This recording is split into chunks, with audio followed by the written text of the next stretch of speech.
Hey guys, Martin here, bringing another Dragon Ball Z Dokkan Battle video, and so today we're going to be taking a look at the INT Annin with the giant form, who is from the DB Saga banner. She got her EZA along with this most recent World Tournament, so we're going to jump in and take a look and see how good she is. Now, I know this is a unit that a lot of people are not necessarily going to have, or not necessarily have like fully rainbowed, because she only comes from that DB Saga banner, and it's very difficult to get all of the characters from that banner, even when a new unit releases. I think when the Krillin and the Yamcha both came out in these recent World Tournaments, I didn't actually get them the tournament they came out in. I think I got the Krillin, whichever one came out first, Krillin or Yamcha, I got them the next time, like when the other one came out, but then not the new one. So it's a bit all over the place, but I know she's been out for quite a while now. I do have her rainbowed and level 10 links. So she's got her EZA. Let's go ahead and see what she does. So she greatly raises defense for one turn, does supreme damage, and greatly lowers attack. So the defense raise is obviously good. Greatly lowering attack is good in events where that is actually possible. So she's got attack and defense 200%, recovers 8% HP at the start of the turn, and has a high chance of recovering an additional 8% HP. So that's pretty cool. You get 8% healing for free at the start of the turn, and then obviously a 50% chance that you're actually getting 16%. So that's pretty good. She gives Peppy Gal's allies 1 key, attack and defense 60%, and then the same for Realm of Gods and Giant Form. So there's not a lot of characters, but where there is crossover there, so like someone pointed out, like the physical Ribrienne, right, would be Peppy Gal's and Giant Form. They would be getting 2 key and 120% support, which is pretty crazy. When all allies attacking in the same turn are Peppy Gal's Realm of Gods or Giant Form, high chance to dodge and launch an additional attack that has a high chance to become a super. Now this is where team building becomes an issue for her, but we'll mention that in a minute here when we show the team. When attacking with 12 or more key, she gets 150% attack and defense. When HP is 60% or more, we get 3 extra key, 200% attack and defense, and 30% damage reduction. When HP is 60% or less, chance to dodge plus 30%, so she'd have 80% chance to dodge, and she has the great chance of turning into the giant form once only. So that's if we're at 60% or less HP at the start of the turn. If we don't transform, we then have 80% chance to dodge, but we lose out on a whole bunch of stats and damage reduction, so that could be kind of scary. Now, I'm running her on a Peppy Gal's team with Videl, so obviously that means we are only running her under a 180% leader skill, because the problem is, when it comes to leads, she doesn't really have many. She's only on Peppy Gal's Realm of Gods and Giant Form. So the only 200% leader she has is Roshi, because obviously Roshi has the Peppy Gal's 200%. But the problem with that is obviously this part of her passive, where we get some significant bonuses when all allies on the rotation are Peppy Gal's Realm of Gods or Giant Form. So if we're running Roshi's team with the double Roshi, like, we don't have a full rotation of Peppy Gal's with her, depending on how the rotation plays out. I mean, you'd keep one Roshi on the other turn, but you're not going to have like 2 Roshis together with the one in slot 1 having no links. So the other one's going to be floating, which means when he floats onto the turn with Annin, she's going to lose her chance to dodge and the additional attack, which obviously getting an additional super is going to be very beneficial because she's going to greatly raise defense again. So she's only being run on a 180 team here, so that's the thing to bear in mind when we look at her stats and everything. So she's at 300k start of turn. Bear in mind, as I say, when she attacks with 12 keys, she gets 150% like straight away. So even without her super attack effect, she's getting, what, 450k when attacking. That puts her up to like 750. She's greatly raising, so that's what, like 900. So she gets a double super. She's over 1 million defense with the damage reduction and a 50% chance to dodge, which isn't completely terrible, especially for a unit that is providing a ton of support. So let's go ahead and do this. Because she lowers attack, actually, let's attack Trunks, because he can be attack lowered. And I mean, Chila doesn't actually do any damage. Actually, can any of these guys... they can all be stunned, can't they?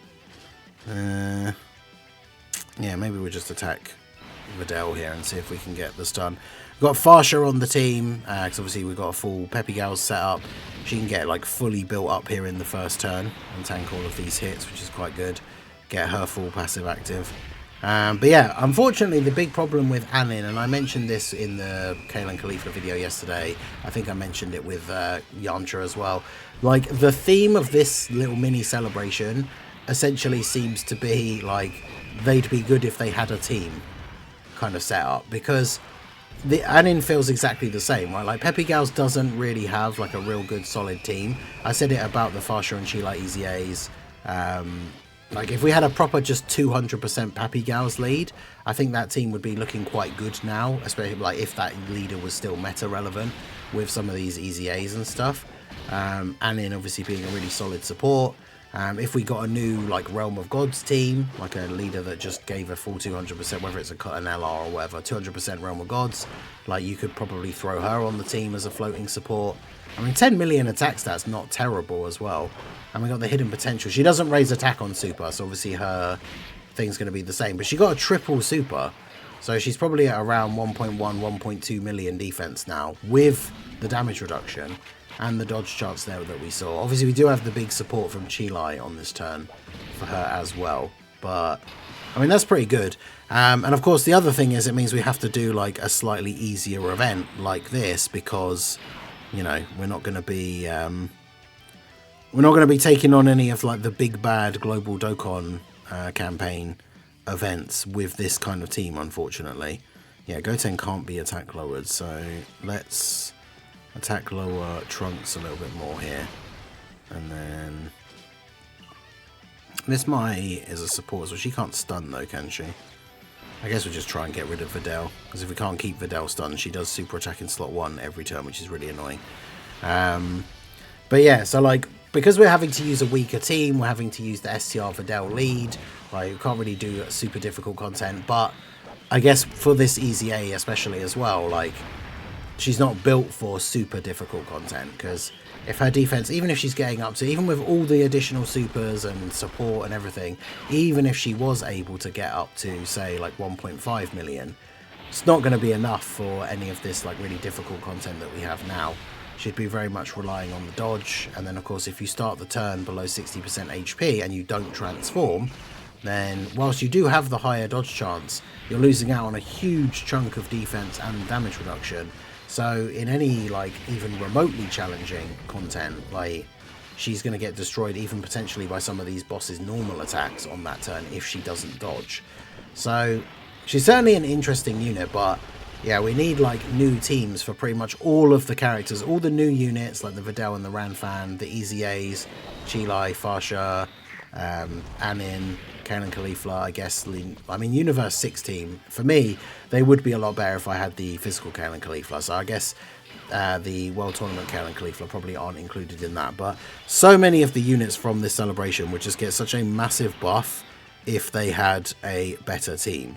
But, you know, it is what it is. So yeah, Farsha fully built up here, 1.14 million start of turn. With the 50% damage reduction as well. Pretty good. So, I mean, we don't need all of those orbs, but let's just go ahead and do this. And do this. Now, the only thing as well, of course, like with Annin and her giant form, is that because it is HP based, there is a possibility that you're just not going to see it in some of these events as well, which is a little bit annoying, but I mean, it's one of those things where it happens if you're on low HP. So if you never see it, it's because you're obviously doing well enough in the event that you're not on low HP. But it is a shame because obviously we know the giant form has such great utility effects with, like, the cancelling out the enemy special abilities for the turn and stuff like that. So, like, obviously they can't change a unit like this where they, like, transform the ability into an active skill or something like that. But those giant ape abilities are always the best because you have control over when you're going to use them. Whereas obviously for her it is just very much RNG. But I mean, 11 million, not bad. I mean, to be fair, considering she's on a double 180 lead, 11 million is pretty good. Because if we start thinking about her actually on a 200 or 220% lead, then that jumps up like a decent little bit, along with her defense, of course, as well. So, I mean, she's definitely not terrible. It's just, again, one of these situations where it would be really nice if she just had a better team to be on. But it is what it is, you know? Who is supering? Is it Trunks or is it Goten? Okay, it is Goten, but he's stunned, so that's fine. Might as well get Bulma to attack Goten because she's got type disadvantage.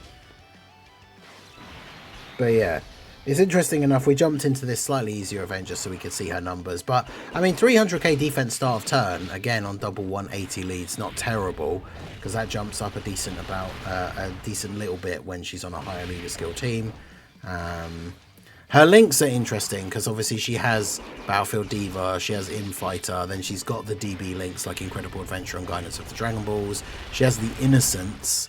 So, I mean, like, you know, with the categories that she is on, I said about, you know, a Realm of Gods team potentially, if we got like a Carnival 220 Realm of Gods leader or something like that. But she's obviously then not going to link super well with the units on that team. But I suppose it doesn't matter too much if she's providing a ton of support. She's getting key from her own passive and support as well. But yeah, like I like the idea of her, like, on paper. She definitely doesn't seem terrible to me or anything like that. It's just the fact that, again, she's just kind of homeless, like a lot of these other units are from this celebration. And you'd think they would at least try and, like, plan out these EZAs and, like, the scheduling and all that kind of stuff so that these characters are getting their EZAs and everything at a time where they actually do have a proper team they can be run on. Now, obviously, we don't know, right? Like, the unit that comes out for the whatever the Tanabata, I keep forgetting what it's actually been recalled or renamed. Is it Transcendent Dokkan campaign? If the unit that comes out for that is actually giving a leader skill to some of these new units, then I guess I'll take it back, right? And that makes sense. They just dropped the EZAs a little bit before their potential new leader. But giving what the hints seem to be implying, I made a video that I put out a little bit earlier today, so check that out. But considering who I think that the hint is pointing towards for the Transcendent Dokkan campaign unit, I don't think they're going to be suddenly giving a 220% lead to a bunch of like Peppy Gals units or Farsha or like Chilai, because like we talk about like low class warriors or space traveling warriors for them. I don't think the TDC, I guess we'll call it, Transcendent Dokkan campaign. We had the Global Dokkan campaign. Is that actually what it's called? I keep forgetting. Let me go to the Dokkan thing here. It is Transcendent. Yeah, Transcendent Dokkan campaign. So now we've got the Global Dokkan campaign in July, the GDC, which is then being followed up with the Transcendent Dokkan campaign, which is the TDC. Okay. So, a lot to remember, but right, you're stunned. But yeah, I mean, we're seeing fairly consistent numbers here from Annin. I mean, obviously, with the fact that she doesn't raise attack, like all of her additionals are going to be the same. Relatively straightforward. We're not losing really any HP in this early phase now. We kind of got this under control. Because I wanted to do an event that wouldn't be too difficult. Like maybe this one was a little bit too easy. But I mean, the first phase takes a while because there's 3 of them. But, you know, the Gohan towards the end can still hit decently hard. But this isn't so much of a, you know, look how good this team is. It's just a case of showcasing Annin to see what her numbers and everything are. Which I think we can quite clearly see, like, not good enough for the toughest content in the game. But I kind of feel like I always have to mention this because people in the comments will mention it. She is a free-to-play unit, technically. So we do kind of have to set our expectations to that sort of level, right? She's not supposed to be a unit that now her EZAs come out, you EZA her, and now you can take her into all of the hardest events in the game and absolutely like wipe the floor with them. Right, that's normally not what free-to-play units are. But as I said, you know, going into this celebration, with how good the free-to-play units were from the GDC, like we've kind of seen that Dokkan doesn't really have any excuse, right? Like they can make really, really good free-to-play units because they did it for the whole of the Global Dokkan campaign. The clones, the Zamasu Goku, the LR Nova, like all of those units are really, really good. So there's literally no reason why they couldn't just do that for World Tournament units going forward.